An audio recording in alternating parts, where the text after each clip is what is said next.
As festas de Caleiro volverán a celebrarse 9 anos despois.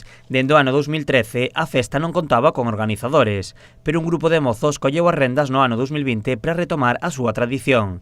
A pandemia obrigoulles a pospoñer o seu regreso, pero neste 2022, por fin Caleiro volverá a gozar da festa de San Isidro Labrego. Bueno, a Comisión o que quere é que San Isidro volva aos mellores anos, e se pode hasta ampliar, como pode ser este ano, co tema do domingo, ou o tema de que vamos a poñer tamén unha pulpeira o día o sábado 14 vai haber unha pulpeira tamén no campo da festa, ao salir da misa, e bueno, eso vai ampliar un pouquiño máis a festa, non? A festa celebrarase a vindeira fin de semana. O sábado 14 a programación comezará cos pasacalles, a misa e procesión de tratores e carros. Estános chegando noticias de tratores, aínda agora fai pouco nos confirmaron un ou dous máis, e poderíamos chegar a pasar dos 10 tratores, que xa é un número bastante considerable, conforme outros anos que se fixa a festa.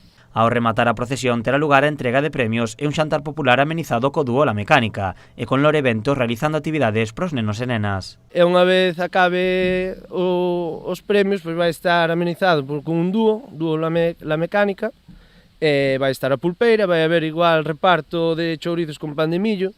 Este ano hai un cambio, hai un donativo de €1 polo chourizo, pan de millo e viño, proba, porque, bueno, os precios son desorbitados e obriganos a poñer un pouquiño. A festa rematará o sábado cunha verbena que contará coas actuacións das orquestras Miramar e Los Coleguitas. O domingo a celebración terá lugar nos Muiños de Currás. A programación este día inclúe a misa, os pasacalles e a procesión. A festa conta co apoio do Concello de Vilanova. Queremos poner en valor que no inaugurar, porque tienen demasiados siglos para ser inaugurados, los molinos de Currás, ¿no? Y entonces lo decidimos hacer pues con una pequeña degustación gastronómica que aúne la tierra con el mar. Dende a comisión mostran o seu agradecemento por toda a colaboración que están recibindo para poder retomar a festa. Agardan que a xente se achegue para que poidan gozar das súas paisaxes, da comida, dos tratores adornados e da súa verbena.